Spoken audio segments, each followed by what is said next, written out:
Iran যে খুব সহজে ইসরায়েলের পিছু ছাড়ছে না তা আবারও স্পষ্ট হয়ে উঠল।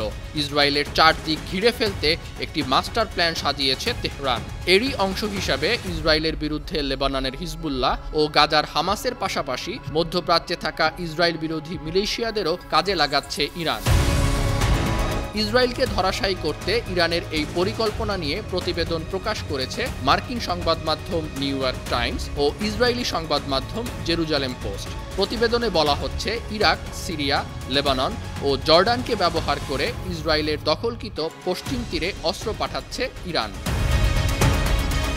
এসব বিষয় নিয়ে জানা আছে এমন 9 জন সামরিক ও গোয়েন্দা কর্মকর্তার সাথে কথা বলেছে নিউ ইয়র্ক টাইমস। এর মধ্যে 3 জন যুক্তরাষ্ট্রের, 3 জন ইসরায়েলের এবং অন্যরা ইরানের। কর্মকর্তাদের সবাই ইরানের অস্ত্র পাঠানোর বিষয়টি স্বীকার করেছে।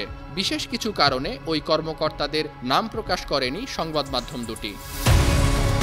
তবে এ বিষয়ে কথা বলেছেন ওয়াশিংটনে অবস্থিত ইনস্টিটিউট ফর নিয়ার ইস্ট পলিসির কাউন্টার টেরোরিজম প্রোগ্রামের পরিচালক ম্যাথিউ লেভিট। তিনি বলেছেন, গাজার পশ্চিম তীরে অস্ত্র পাঠানোর জন্য ইরান জর্ডানে থাকা বেশ কিছু সন্ত্রাসী সংগঠনকে ব্যবহার করছে।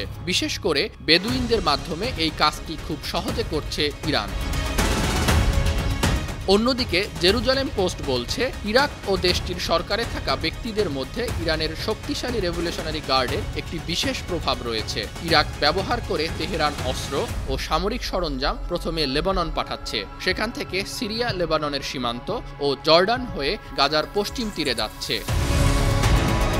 ইরানের জন্য এই রুটটি কৌশলগতভাবে খুবই গুরুত্বপূর্ণ, বিশেষ করে পশ্চিম তীরে অস্ত্র পাঠানোর জন্য। এর মাধ্যমে ইরান ইসরায়েলের সাথে যুদ্ধে একটি তৃতীয় ফ্রন্ট গঠন করতে চায়। এছাড়া গাজার পশ্চিম তীর দিয়ে ইসরায়েলের মূল ভূখণ্ডে হামলা চালাতে চায় ইরান।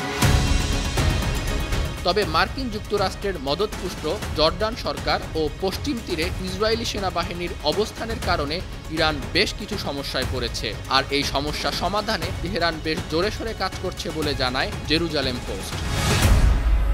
পত্রিকাটি বলছে, তেহরানের এই অস্ত্র পাঠানোর প্রক্রিয়াটি শুরু হয় মূলত 2005 সালে সিরিয়ার ব্রিগেডিয়ার জেনারেল মোহাম্মদ সুলাইমানের মাধ্যমে দামেস্ক ও সিরিয়ার উপকূলে এসব সামরিক সরঞ্জাম আসত। পরে তা লেবানন ও জর্ডানে যেত। এরপর জর্ডান থেকে গাজার পশ্চিম তীরে সামরিক সরঞ্জাম পাঠানো হতো। তবে হিজবুল্লাহ ও হামাসের সাথে ইসরায়েলের চলমান যুদ্ধের কারণে ইরান পশ্চিম তীরে আবারও অস্ত্র পাঠানোর গতি বাড়িয়ে দিয়েছে। আন্তর্জাতিক ডেস্ক 52 টিভি।